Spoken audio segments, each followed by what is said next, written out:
up, y'all? This your girl BRI LASHE, and I'm back with another video. So today's video is gonna be a business type video. So basically I'm gonna be giving you guys some do's and don'ts when attending a pop-up shop. If you have a small product-based business, then pop-up shops are really something that you should be attending. Like, you need to be finding out what's going on in your area, especially like during the summertime. Now that it's hot, a lot of people are throwing pop-up shops or throwing events where you can be a vendor, and I'm basically going to give you some tips because I literally just had my first pop-up shop back home in Oklahoma, and I made so many mistakes and I learned so much that when I have my next pop-up shop, I'm going to be good to go. So if you want to find out all the do's and don'ts, everything you're going to need, then make sure you stay tuned for the video.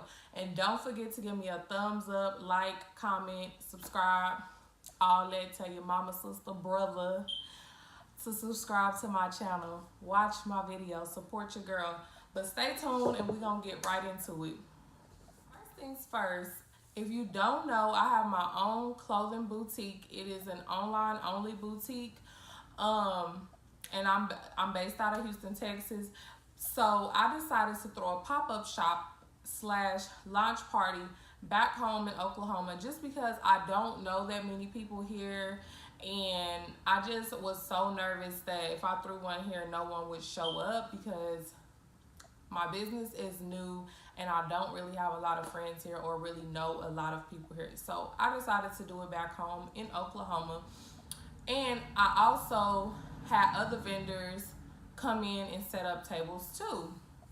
So this was my first ever pop-up shop. I've never attended a pop-up shop, none of that, never helped anybody with one. So this was my first ever event. So I made a lot of mistakes. Even though everything went good, I made a lot of mistakes. So now I'm gonna help you guys so that when y'all attend y'all's pop-up shop, you will be fully prepared. You won't make any mistakes and you won't freak out.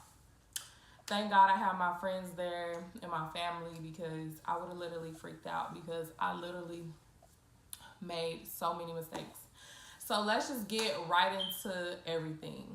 First things first, when attending a pop-up shop, you want to limit what you bring as far as your merchandise. I literally packed up all my merchandise, all my clothes, shoes, sunglasses, wrong thing to do. So I would say, depending on how many products you sell or have on your website, I would limit myself to maybe like between 5 and 10 products.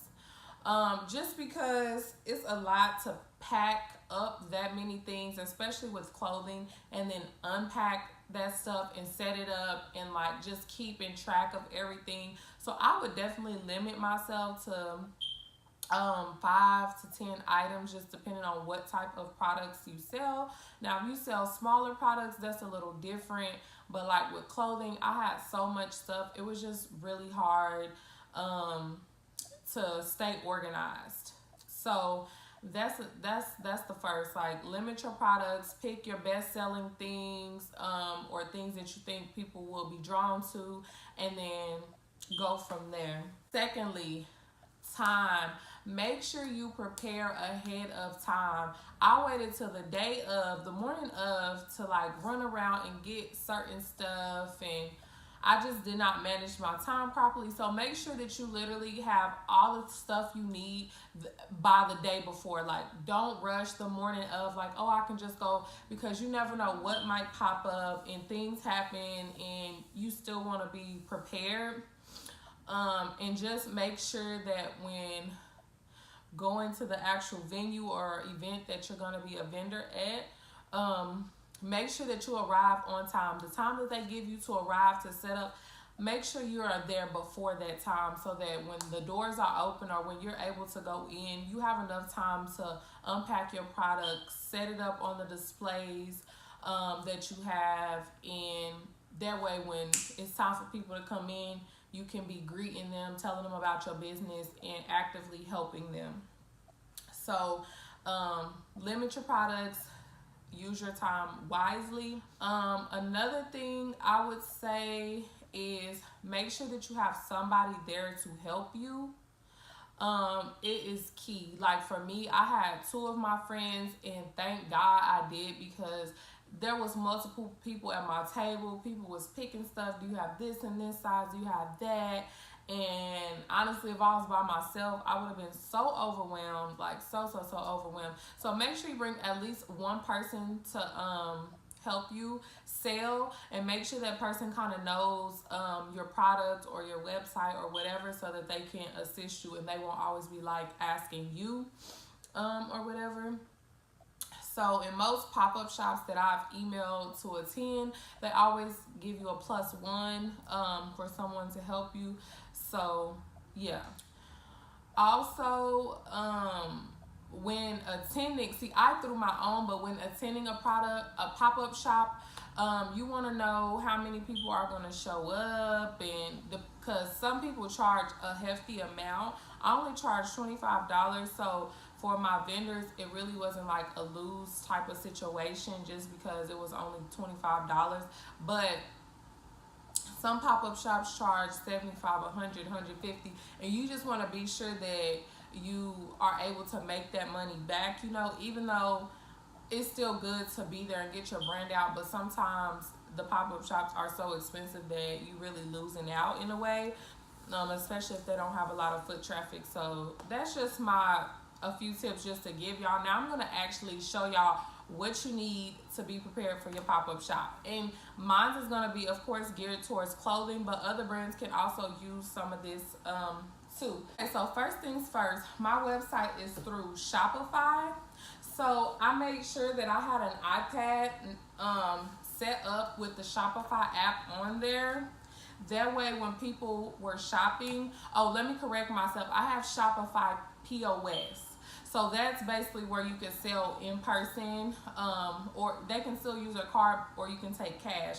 So basically you want to have some type of a device, a tablet, an iPad, so that you can ring people up. And I have Shopify POS, and I'll insert a screen recording so y'all can kind of see how Shopify POS works. And basically it'll pull up all your items, and you just pick what the person wants, and then you'll hit checkout, and then it'll have you where you can take away taxes, or you can take away taxes off of it, and you can add a discount if you want to give a discount. And then you can also pick cash or card, and then you can either enter their card manually or just take the cash. Or Shopify has, with POS, if you have a Shopify account, you can actually get a free card reader. And excuse my box, my son wrote on it, but basically you can get a free card reader from Shopify to use, and you basically just it connects via Bluetooth to the app on whatever device you use, and you can insert their card or you can slide it, and it takes the payment automatically. So this is a good thing to have for your pop-up shop. You also are able to get one through PayPal. I just received mine. It's through PayPal here, and I believe this is something new with PayPal, but it's basically like the same thing. It's a card reader, and they're all chargeable and portable. And yeah, it's a good thing to have when attending a pop-up shop, because in 2019 a lot of people do not carry cash, they carry card, and it's just easier not to have cash on you, just because it's a hassle and you don't want to have to worry about it. Although I did accept cash, of course, so that goes into my next item. I don't have it here with. Get a lock box, a cash box. I ordered mine off of Amazon. Mine ended up being really small, but it still got the job done. So get you a lock box. It comes with a key. That way you can keep your money in there when people pay cash, and you can lock it up. That way you don't have to worry about anybody getting in there or anything while you're at the pop-up shop. And so to piggyback off of that, make sure that you get change before attending a pop-up shop. That was my mistake. I did not get any change. So when people pay for cash, I didn't have any change to give them, and then I'm borrowing. Do you have this? Do you have this? from other people, and it was just a headache. So make sure you, I would say, get like $50 and then break it down, get you some ones, tens, 5, 20s, and then a little bit of change. Since I had clothing, I bought this rack. I don't know if y'all can see that, but I bought this clothing rack and I got it from Target. It was like $19.99 and it was very easy to assemble. And so what I did, since I brought so freaking much product, I actually took one piece from each outfit, or one of each of my products, basically one of each of my clothing, and I took a size small and I put it on the rack, and then they would tell me like, oh, I want these pants in a size 7, and then I had like a bag full of the actual merchandise already bagged up in my clear little mailers, and I would just put it in the sack and did it that way. But I did have my clothes on display so they could kind of shop the rack and see what they wanted or whatever. It was a little difficult just because I only put out one size, so they would be like, ask me like, what, do you have it in this size, do you have it in this size? So that's why I said limit your product. That way you can kind of put everything out, and then whatever they want to buy, they can just bring it to you. You don't have to like dig in your stuff like I did. So that would be easier, but I was behind on time and had so much products that literally probably wouldn't even have fit all on one rack. But yeah, buy you a rack for $19.99. It's easy to assemble and take right down. Other thing is like, to piggyback off of that, people asking, do you have this size?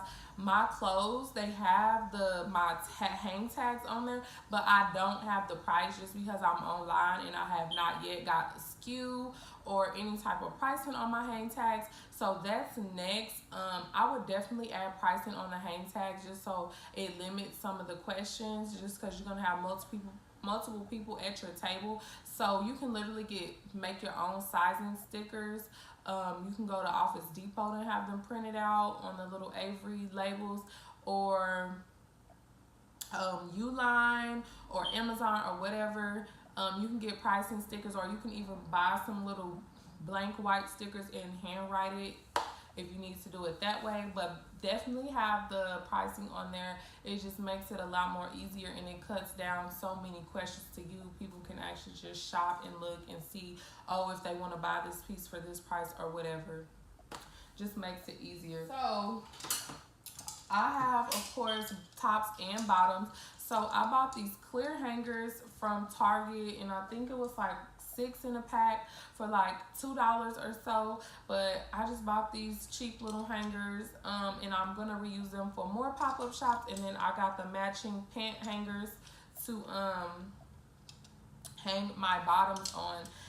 Now it might be cheaper to buy them like in bigger quantities off of Amazon, but y'all know me, I waited last minute, so I did not have enough freaking time to order from Amazon. So yeah, you can get these hangers from Target, and I want to say these come in packs of 4 and these come in packs of like 5 or 6.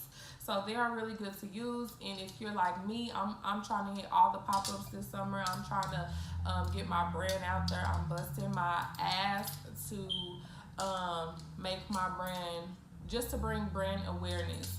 So I'm going to be attending a lot of pop-up shops. So all of this stuff was an investment, and I'm definitely going to get my money's worth, and I can use it over and over again. Another thing I did was I bought shopping bags. I just got these these plastic black shopping bags. They are sturdy. They can fit a lot of things in there.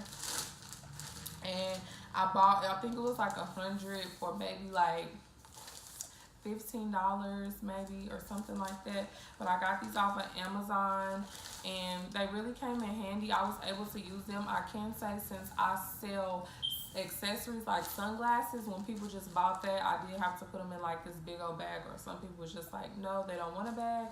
So I would say get different sizes if you sell like accessories and stuff like that. I would say get some smaller bags. But yeah, off Amazon, they had all different type of colors, all different type of bags.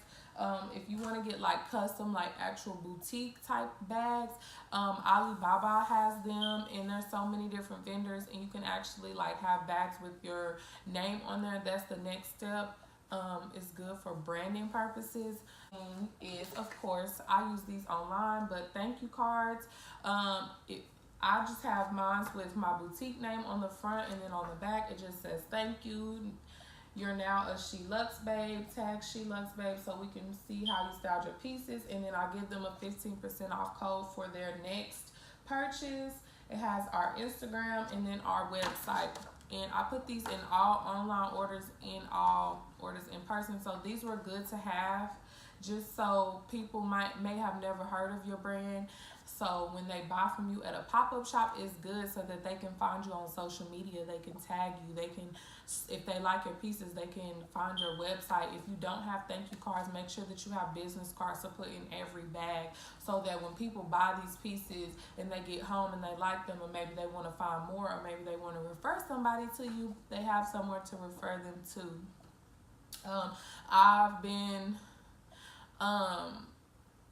I've ordered from a few small businesses and they don't have anything in their bags, even though, of course, I ordered from them online. I know their website, but still, it's just good to have, especially when you're selling in person and you're not a big brand.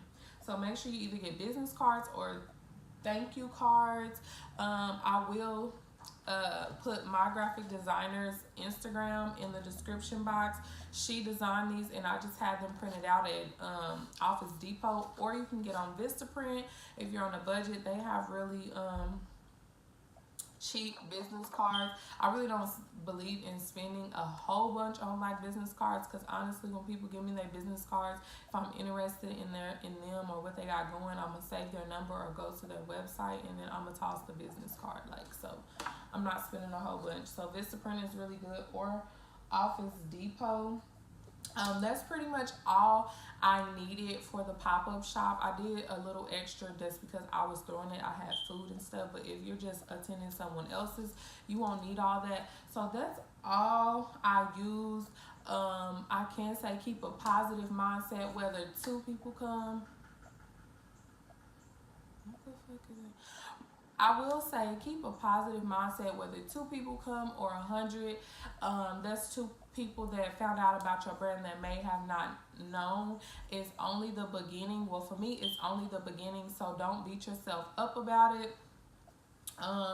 And yeah, have fun. Make sure you got your little sales pitch. Make sure you're friendly. Make sure, since you're in person, I did a little bit more deals with people. People were able to see my product, touch it, feel the quality.